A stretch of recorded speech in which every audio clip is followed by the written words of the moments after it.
Hey everyone, it's Cindy with Living Acts 29 Church. Thank you so much for joining me. I'm here to present to you the year to you in 22 with the continued reading of Genesis chapter 3. Now the serpent was more cunning than any beast of the field, which was the Lord God had made. And he said to the woman, Has God indeed said, You shall not eat of every tree of the garden? And the woman said to the serpent, We may eat of the fruit of the tree of the garden. But of the fruit of the tree which is in the midst of the garden, God has said, You shall not eat, nor shall you touch it, lest you die.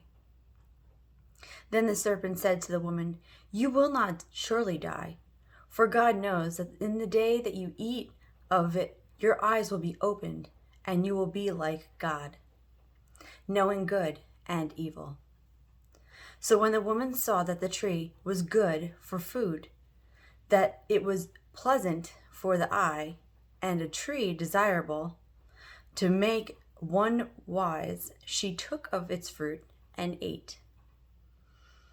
She also gave to her husband with her, and he ate. Then the eyes of both of them were opened, and they knew that they were naked. And they sewed fig leaves together to make themselves coverings.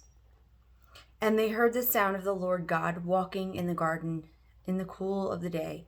And Adam and his wife hid themselves from the presence of the Lord God among the trees of the garden.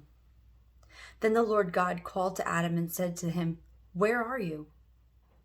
So he said, I heard your voice in the garden, and I was afraid because I was naked, and I hid myself. And he said, Who told you that you were naked? Have you eaten from the tree of which I commanded you that you should not eat? Then the man said, The woman whom you gave me, she gave me of the tree, and I ate. And the Lord God said to the woman, What is this you have done? The woman said, The serpent deceived me, and I ate.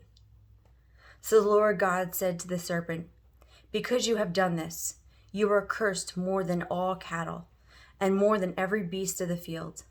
On your belly you shall go, and you shall eat dust all the days of your life.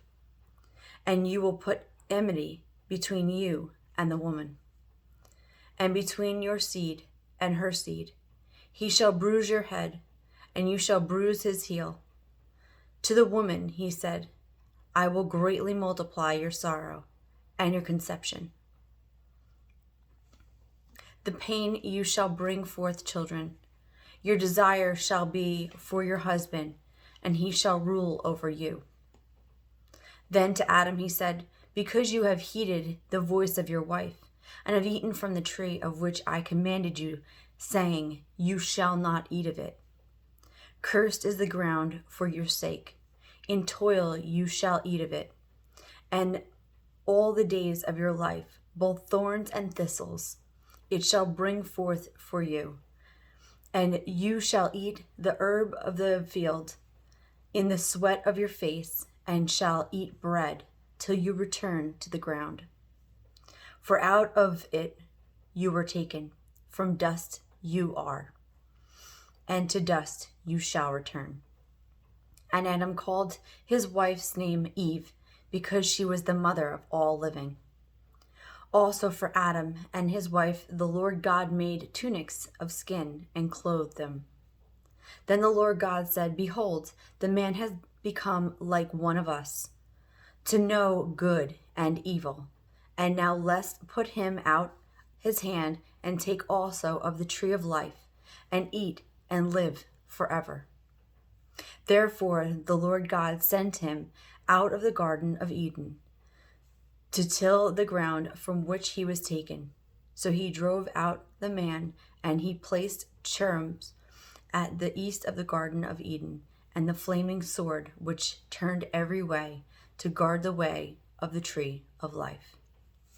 Thank you so much for joining me today. Stay tuned tomorrow where we continue with the reading of Genesis chapter 4.